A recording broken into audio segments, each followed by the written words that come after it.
지난 한 주간 동안 정말 상상할 수 없는 엄청난 비가 왔습니다.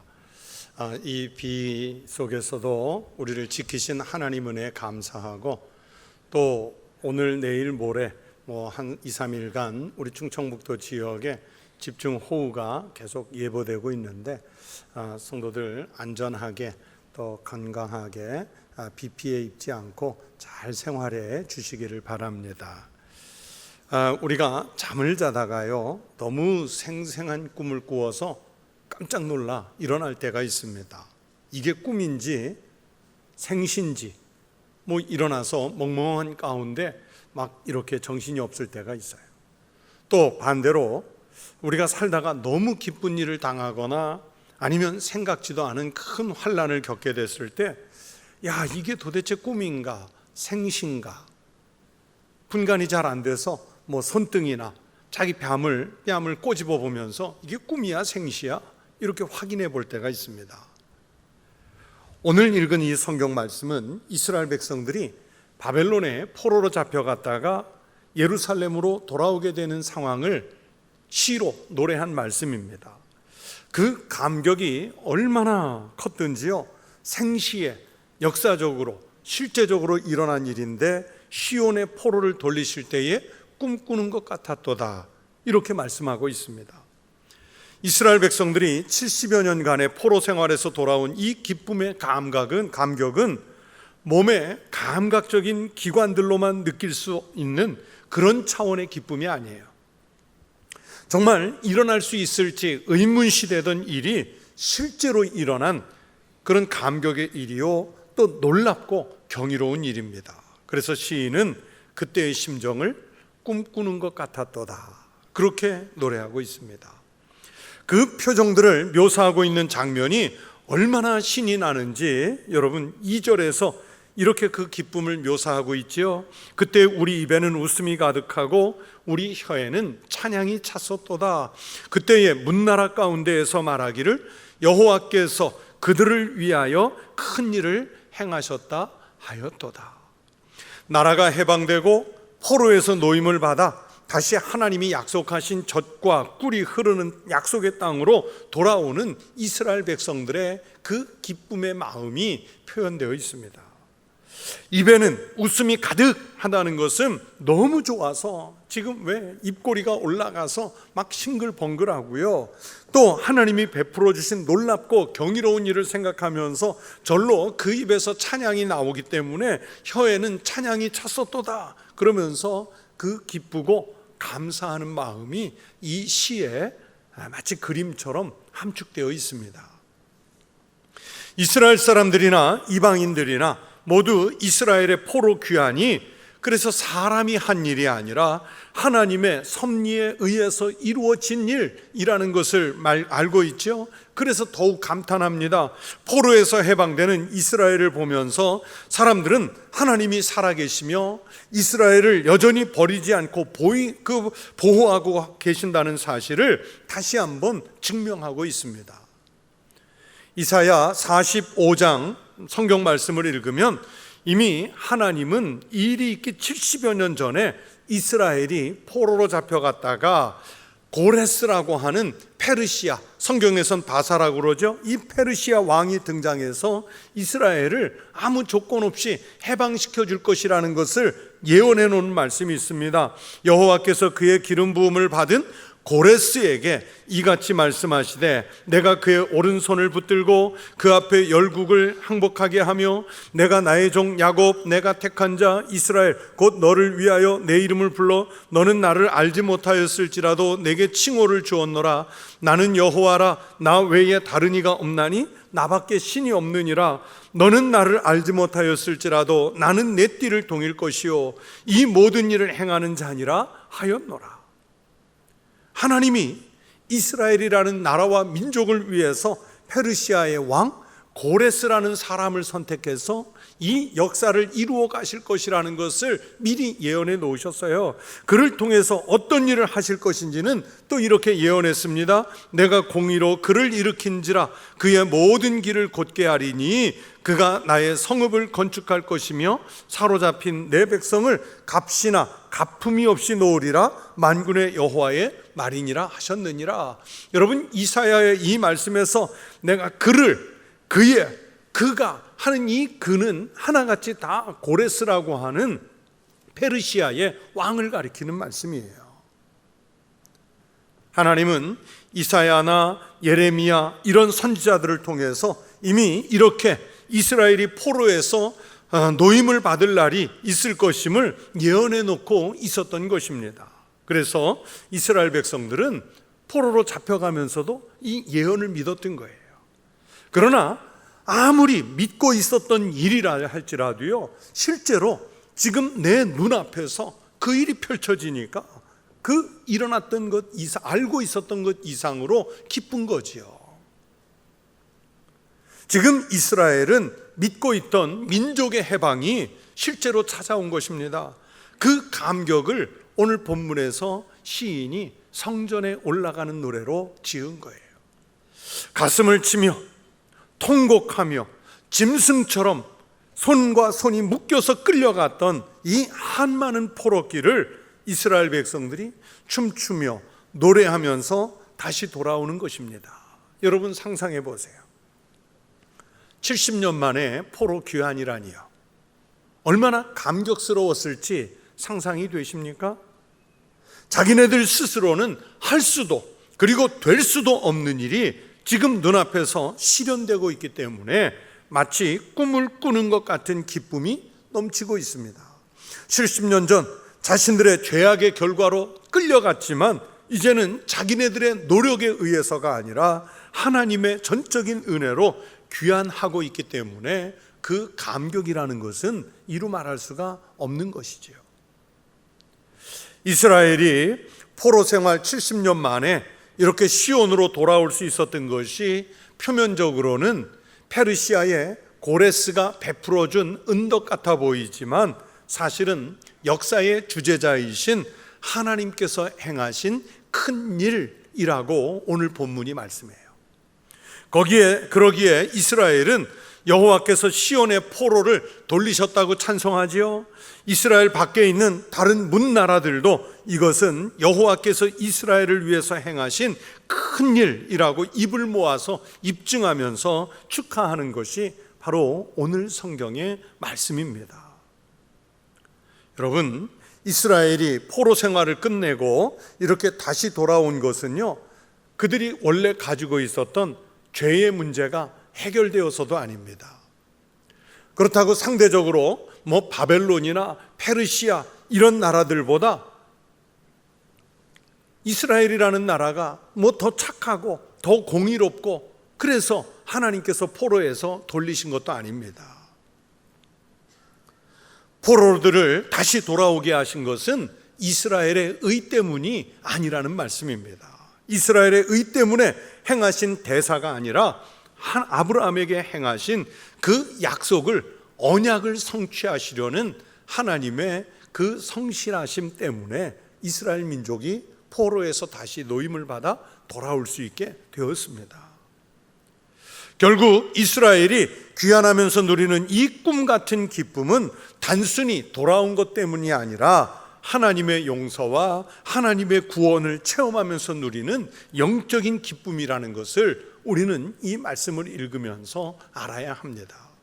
우리 그리스도인은 하나님의 긍휼과 구원의 감격을 알아야 진정한 기쁨과 감사 그리고 하나님이 꿈같이 베풀어 주시는 이 은혜를 우리도 고백할 수 있게 될 수 있습니다.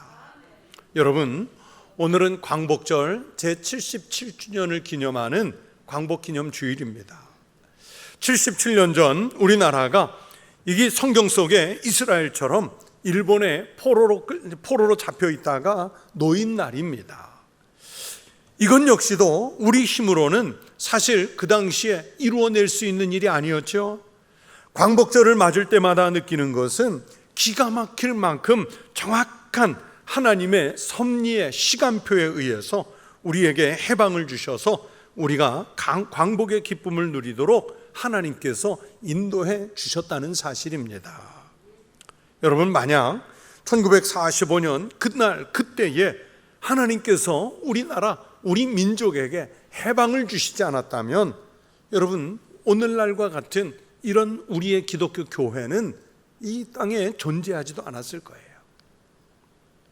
이 땅의 교회들은 모두 소멸되고 말았을 겁니다.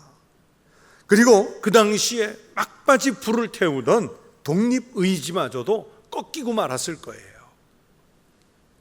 오늘 이스라엘을 포로에서 돌아오게 하신 이 하나님의 꿈 같은 은혜를, 그래서 이 성경을 읽을 때마다 어느 나라, 어느 민족보다 더 잘 이해할 수 있는 나라, 그 민족이 바로 우리나라요, 우리 민족입니다. 하나님께서 우리나라를 향하신 놀라운 복음의 계획이 있었기 때문이라고 분명히 믿습니다. 한국 사회에서, 한국 역사에서 기독교는, 그리고 우리 교회는 분명히 애국하는 교회로서 그 역할들을 감당하는 교회고 그리스도인이었습니다. 우리나라가 일본과 합병을 당하는 치욕을 겪는 모습을 보면서 서울 연동교회 설립자인 게일 선교사님은 이렇게 기록을 표현하고 있습니다. 절망감, 그 실패의 비굴감, 자치국 상실의 좌절감이라고 그랬어요. 외국인인 선교사님이 볼 때 얼마나 국민들이 절망했겠어요. 나라를 빼앗기는 그 비굴함, 그러면서 나라의 주권을 상실한 그 좌절감이 선교사님 눈에 그렇게 아프게 비친 거예요. 여러분, 나라가 망하면 그건 개인의 절망, 개인의 비굴, 그리고 우리의 좌절로 이어지는 거지요. 그래서 선교사님들은 이렇게 절망에 빠진 우리 한국에 복음을 통해서 희망을 주려고 했습니다. 보라, 이 모욕받은 백성들과 무엇을 기다리는 그들의 심정을 선교사들은 지금이야말로 한국의 위기의 시기, 결정적인 시기, 이렇게 진단하면서 교회를 통한 한국의 부흥을 꿈꿔야겠다, 이런 기록들을 남겨놓았어요. 또 다른 분은 일제치하에서 우리 국민들이 얼마나 힘이 들어 하는지 이렇게 썼습니다. 십자가를 걸머지던 날에 우리 교회는 밖에서 오는 일본의 시련에만 시달린 것이 아니었다. 전국에 만연되어 있는 맷돌을 가는 듯한 빈곤에 지쳐 있었다. 맷돌을 가는 것 같은 그 빈곤함이 우리나라를 덮었다는 얘기예요. 무려 50만 명이 합병 전후로 만주벌판인 간도로, 또 소련의 한복판인 시베리아로 떠나갔죠. 일본에 몰려간 가엾은 제일동포 다 포함하면 250만 명. 여러분, 그 당시에 우리나라 인구가 2천만도 안 되는 1,800만 명일 때 무려 250만 명이 나라를 떠나서 흩어진 거예요. 그러면 떠나지 못하고 여기에 남아있는 사람들은 편했을까요? 그분들의 고통도 눈에 보듯이 환하게 보이지요. 그럼에도 불구하고 한국교회는 내적으로 힘을 비축하게 있었다. 선교사들은 그렇게 진단했어요. 그래서 선교사님들의 표현에 의하면 이런 문장이 있습니다. 한국교회의 신앙은 아직도 그 힘이 견고하고 소박한 데 있었다. 우리가 큰 건물 짓고 교회가 무슨 역사적인 대의를 위해서 일한 게 아니라 남들 눈에는 안 보이지만 영적으로 힘 있는 교회, 준비되는 교회였다는 걸 선교사님들이 얘기하는 거예요. 일제치하의 교회는 그 소박한 힘을 바탕으로 하나님께서 우리 민족에게 이루어 가실 그 섭리를 기대하면서 교회가 감당할 수 있는 애국적인 일들을 감당했습니다. 여러분, 그 당시 보세요. 우리 땅에 세워진 현대 교육기관들은 거의 교회, 기독교를 통해서 세워지죠. 물산 장려 운동, 절제 운동을 통해서 사회를 정화시키는 일을 주도적으로 한 사람들이 누구였어요? 교회였잖아요. 3.1 운동의 중심에 서서 독립운동을 이끌어간 세력이 기독교요, 교회였습니다. 독립협회를 비롯한 기관들의 중심을 이루었고, 이런 인적 자원을 모아서 교육시켜 사회로 다시 보내서 하나님의 사람들이 곳곳에서 일하도록 인도한 중심이 교회였어요. 정말 참담한 암흑 같은 현실 속에서도 교회는 그 당시에 사회의 빛이 되고 소금이 돼서 우리 백성들에게 해방의 소망을 심어준 복음이 바로 교회 안에 있었던 겁니다. 그래서 역사적 기록에 보니까 총독부가 강력한 조직과 정신의 교회에 강압을 써왔을 때도 한국교회는 항상 그 놀라운 창조신앙으로서 이 횡포에 맞서 싸웠다는 기록이 있어요. 그러니까 예수 믿는 사람이나 예수 안 믿는 사람들이 볼 때도 총독부에 맞서 싸우는 그 중심이 어디에 있었냐? 교회였고, 그만큼 교회는 애국하는 단체였고, 그리스도인은 나라를 염려하는 사람들이라는 동등한 인식이 있었어요. 그러다 보니까 나라를 위해서 자신의 생애를 바친 위대한 지도자들이, 민족의 지도자들이, 독립운동의 지도자들이 교회로 오잖아요. 해방후에도 그랬고 6.25를 전후해서도 그렇고 한국 사회의 격동기 때마다 교회는 우리 사회의 지표가 돼서 하나님의 뜻을 이 땅에 펼쳐가는 소명들을 감당해 왔습니다. 교회는 한국 땅에서 구속의 터전도 되었지만, 이렇게 참담한 상황에 놓였을 때 예언자와 지식인들의 터전도 되는 그런 신앙 고백을 교회가 해냈습니다. 이 설교 후에 부를 찬송가가 582장인데 이 찬송을 지은 분이 김재준 목사님이에요. 이 찬송을 지을 때 우리나라가 잘 사는 나라가 돼서 나라의 형편이 평안해서 그럴 때 지은 가사가 아니에요. 여러분, 그 가사를 보면 나라가 힘들고 어렵지만 교회가 어떤 힘으로 일어서는지를 잘 표현해 줬어요. 어둠 밤 마음에 잠겨 역사의 어둠이 짙었을 때 계명성 동쪽에 밝아 이 나라 여명이 왔다. 고요한 아침의 나라 빛 속에 새롭다. 이 빛 삶 속에 얽혀 이 땅에 생명탑 놓아간다. 옥토에 뿌리는 깊어 하늘의 줄기가 치솟을 때 가지 억만을 해요 그 열매 만민이 산다. 고요한 아침의 나라 일꾼을 부른다. 하늘 씨앗이 되어 역사의 생명을 이어가리.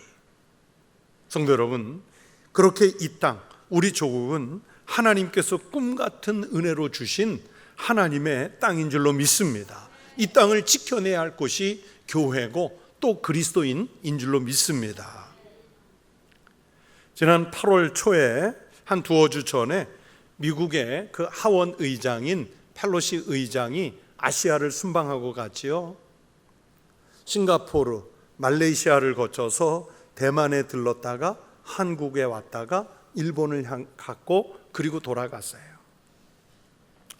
우리 한국에 오기 전날 하루 일정도 안 되게 대만을 잠깐 들렀는데 이 일로 지금 중국과 미국 또 중국과 대만이 일촉즉발의 위기에 빠졌습니다. 중국이 지금 현재 대만을 봉쇄하고 언제든지 우리가 대만을 공격할 준비가 끝나 있다, 이걸 증명하려고 대만 상공 위로 미사일을 발사하는 그런 지금 시기예요. 지금 전 세계가 중국과 대만을 촉각을 곤두세우고 지켜보고 있습니다. 만약에 중국과 대만이 전쟁을 하게 되면 여러분, 우크라이나하고 러시아의 전쟁은 이것만으로도 지금 세계 경제가 감당이 어려운데, 중국과 대만이 전쟁을 하면 러시아와 우크라이나 전쟁보다 몇 배는 더 경제적 피해가 전 세계를 덮칠 거라는 거예요. 무려 3,400조 원. 세계 경제가 파탄이 난다는 거예요. 그런데도 쉽게 중국이 위협만 하지 덤벼들지 못하는 게, 예를 들면 경제적으로 대만하고 한국이, 우리나라가 세계 반도체 시장을 양분하고 있잖아요. 만약에 대만의 반도체가 공격을 받으면 그냥 이것은 경제적인 물건이 아니라, 거래하는 상품이 아니라 대만을 지키는 힘인 거예요. 힘인 거예요. 그러니까 중국도 위협만 하지 쉽게 덤벼들지는 못해요. 그러나 만약에 이 나라에 힘이 없다면 먹혀도 벌써 몇 번은 먹혔겠죠. 우리나라도요, 늘 북한의 위협과 일본의 견제와 중국이라는 나라의 아주 거칠은 압박에 지금도 시달리고 있잖아요. 우리가 만약 조금이라도 힘을 잃는다면 나라의 운명을 100년 전처럼 70몇 년 전처럼 나라의 운명을 남의 손에 또 맡기는 이런 어려움에 빠질지도 모릅니다. 요즘 일본이 하고 있는 일을 보면 여전히 분통 터지죠. 실제로 있었던, 우리나라를 강압했던 그런 역사적 사실을 왜곡하고 교과서를 왜곡해서 어린 학생들에게 가르치고 있죠. 지난달에 일본의 전 총리인 아베가 암살을 당해서 세계에 충격을 줬는데, 사실 아베라는 인물은 아주 철저한 일본 중심의 국수주의자예요. 일본을 다시 무장시키려고 했고, 일본을 다시 전쟁할 수 있는 나라로 그 일본의 헌법을 개정하려고 시도했던 사람이 아베입니다. 일본의 이익을 위해서라면 가장 가까이에 있는 한국쯤은 얼마든지 등을 줘도 괜찮다고 주장한 사람이 아베라는 말이에요. 그런데 지금 일본의 나라를 이끌어가는 통치자들은 이 아베의 영향을 아주 강력하게 받은 사람들입니다. 우리나라나 아시아에 주었던 아픔을 생각하지 않고 주변 국가들과 세계의 반대에도 불구하고 1급 전범들의 위패가 들어가 있는 그 신사에 참배하는 일본 정치인이 얼마나 많은지를 생각해 보세요. 그러니까 77년이 지났어도요, 아직 일본의 만행은 끝나지 않은 거예요. 여전히 지속되고 있어요. 우리 자신을 봅니다. 8.15 광복절에 하나님은 우리의 노력에 관계없이 우리나라에, 우리 민족에게 꿈 같은 기쁨을 주셨는데, 우리는 오늘 우리가 살아가는 이 모습 속에서 그 기쁨을 누릴 자격이 있는가? 그 당시의 교회처럼, 그 당시의 그리스도인들처럼 정말 영혼이 살아있고 나라와 민족을 위해서 정말 안타까이 기도하는 그런 애국하는 마음이 우리에게 잔존하는가 돌아봐야 돼요. 우리가 해방을 맞을 때의 감격, 우리 입에는 웃음이 가득하고 우리 혀에는 찬양이 찼었도다, 이 하나님의 큰 일을 과연 우리가 오늘 제대로 누릴 자격을 가졌는지를 보자는 거예요. 하나님께서 우리나라의 허리를 뚝 잘라서 남북으로 나뉘어 놓으신 것도 우리는 그 의미를 심각하게 받아들여야 합니다. 하나님께서 우리로 하여금 너무 교만하지 않도록, 자고하지 않도록, 기도하도록, 겸손하도록 하나님의 섭리에 모든 것을 맡기도록 만들어 놓으신 장치가 아닐까 생각해 봅니다. 여러분, 저 북녘 땅이 있는 한 우리는 기도해야죠. 진실한 복음의 통일이 이루어지는 날까지, 그래서 우리가 정말 포로에서 노임을 받는 날까지 우리가 기도해야 되지 않겠습니까?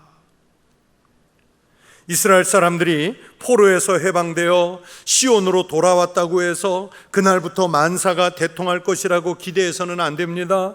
이스라엘이 포로에서 귀환은 했지만 사실은 포로 시절보다 더 복잡하고 더 괴로운 일에 직면할 수도 있습니다. 에스라서에, 느헤미야서에 읽어보면 포로에서 돌아온 백성들이 얼마나 큰 어려움을 겪는지 상세하게 묘사되어 있잖아요. 이스라엘이 포로에서 돌아왔다고 그것으로 모든 것의 끝이 아니라는 얘기입니다. 오히려 더 큰 문제들이 기다리고 있었습니다. 그러므로 성급한 기대도 말아야 하지만 그렇다고 해도 경솔하게 절망할 필요는 없어요. 이스라엘 백성들도 그 사실을 잘 알았습니다. 그래서 돌아오는 꿈 같은 기쁨에도 불구하고 쉽게 웃지 않았고, 오늘 말씀에 보면 오히려 울면서 씨를 뿌리고 밭을 갈겠다고 하지요. 눈물을 흘리며 씨를 뿌리는 자는 기쁨으로 거두리로다. 이스라엘 백성들이 70년 전에 울면서 떠났던 그 길을 마침내 웃으면서 돌아오게 된 것처럼, 꿈 같은 은혜를 입어서 귀환하게 된 것처럼, 지금 어떤 어려움이 있어도 눈물로 씨를 뿌리면 언젠가는 하나님께서 웃으면서 노래하며 추수할 날이 주실 것이라는 것을 이스라엘 백성들은 믿은 거예요. 아주 위대한 신앙의 모습이고 겸손한 신앙의 고백입니다. 훗날에 웃기 위해서 먼저 울어야 한다는 것은 우리 그리스도인들도 오늘 새겨야 할 교훈입니다. 6절을 보십시오. 울며 씨를 뿌리러 나가는 자는 정령 기쁨으로 그단을 가지고 돌아오리로다. 농부가 쌀을 거둘 때까지는 모내기에서부터 추수까지 88번의 손길이 닿아야 한다는 말이 있습니다. 또한 그 손길은 늦어서도 안 되고 일러서도 안 되고 제때를 맞추어서 적절하게 손이 묻어야 한다고 그러죠. 그러기 위해서 농부들은 새벽부터 밤늦은 시간까지 일을 해야 합니다. 농사를 짓는 고통이 있어요. 그러나 농부는요, 가을에 거두어 드릴 곡식을 생각하며 그 1년 동안의 그 고생을 참고 견뎌내는 거예요. 추수 때가 되어 들판에 펼쳐진 황금빛 물결을 보고 있노라면 농부는 어느덧 지난 한 해 동안의 모든 눈물과 고생은 싹 잊어버리고 수확의 기쁨이 남지요. 17세기에 유명한 설교가이며 주석가인 매튜 헨리 목사님은 그래서 시편 126편을 이렇게 정리했어요. 의인이 뿌린 눈물의 슬픔의 눈물은 모두 진주가 되어 나온다. 하나님의 백성이 정말로 고통 가운데 눈물을 쏟으면 그 눈물은 진주가 된다는 거예요. 이스라엘 백성들이 포로에서 돌아오며 감격해하면서도 앞으로 더 나은 민족을 건설하기 위해 나중에 웃을 생각을 하면서 지금은 울며 씨를 뿌리는 농부의 심정이 되기로 했던 그 신앙의 마음이 오늘은 우리의 마음이 되어야 할 줄로 믿습니다. 우리 그리스도인들이 조금 힘들고 어려워도 우리가 사는 나라의 이 사회 속에서 눈물로 씨를 뿌리는 심정으로 우리 민족을 아끼고 사랑해야 합니다. 그리스도인들이 자기의 삶의 자리를 잘 지키면서 나라를 건전하고 건강하게 만들어 가야 합니다. 죄의 포로가 다시 되지 않도록, 민족에 다시 아픔이 오지 않도록. 여러분, 교회 밖에 예수 없는 사람들이 할 것 같습니까? 우리가 기도해야 하고 우리가 그렇게 살아내야 할 때 하나님이 지켜주실 줄로 믿습니다. 저희 세대 학생들이 고등학교 다닐 때 꼭 끼고 다니면서 배웠던 영어 참고서가 성문 종합영어라는 참고서였습니다. 저도 고등학교에 진학해서 학원에 가서 그 책으로 영어를 배웠는데, 그 어린 고등학생 시절에 첫 장, 1장에서 배운 그 내용이 지금도 생생히 기억이 나요. 1장에 이 송성문 씨가 뭐를 썼냐면 케네디의 대통령 취임식 연설문을 1장으로 삼았습니다. 아주 유명한 연설문이에요. 거기에 이런 문장이 있습니다. 조국이 여러분에게 무엇을 해줄 것인가를 묻지 말고 여러분이 조국을 위해 무엇을 할 수 있을 것인지를 물으십시오 하는 문장이 있었어요. 여러분, 우리는 각각 생활하는 형편이 다르지요. 일하는 일터가 다르지요. 생각하는 이념의 지향점이 다르지요. 우리는 다 다르지만 그러나 같은 대한민국 국민으로서, 특별히 같은 그리스도인으로서 우리는 하나님께서 주신 나라, 하나님이 만들고 형성해 주신 이 민족을 각각의 삶의 자리에서 이루고 지켜내야 한다는 사실만큼은 변동이 없습니다. 우리 믿음의 선진들이 성숙한 신앙으로 나라의 독립을 하나님 앞에서 하나님의 뜻으로 쟁취하기를 바랐던 그 마음을 가지고 여러분 삶의 자리로 돌아가시면 그곳에서 시민으로서, 국민으로서 여러분이 해야 할 일을 정당하게, 그러면서 정직하게, 그러면서 도덕적으로나 윤리적으로 틀림이 없이 바르게 잘 감당하셔서 하나님께서 우리나라, 우리 민족을 하나님의 큰 일 행하심으로 지키시는 나라가 되고 민족이 될 수 있도록 여러분의 삶의 자리를 그렇게 변화시켜 가시기를 바랍니다. 우리가 그렇게 힘들더라도 눈물로 씨를 뿌리면 장차 우리의 다음 세대가 기쁨으로 단을 거두는 나라의 역사가 있기를 주의 이름으로 축원합니다. 기도하겠습니다. 하나님 아버지 감사합니다. 하나님께서 이스라엘을 70여 년의 포로에서 돌리실 때 그들의 입가에는 웃음이 가득했고 그들의 혀에는 찬양이 찼었던 것처럼 77년 전 우리나라에 광복을 주실 때 우리 모든 국민들, 특별히 교회와 그리스도인들의 입에 하나님께서 웃음도 주시고 또 그러면서 우리에게 찬양을 부를 수 있는 해방의 자유를 주셨음을 감사합니다. 이제 여기까지 도우신 에베네셀의 하나님, 우리나라, 우리 민족이 더 큰 도약을 하나님의 뜻 가운데서 이룰 수 있도록 교회가 깨어있게 하시고 복음으로 세상을 이롭게 하는 그리스도인의 삶의 역사가 이루어지게 하여 주시옵소서. 감사하오며 예수님 이름으로 기도드리옵나이다. 아멘.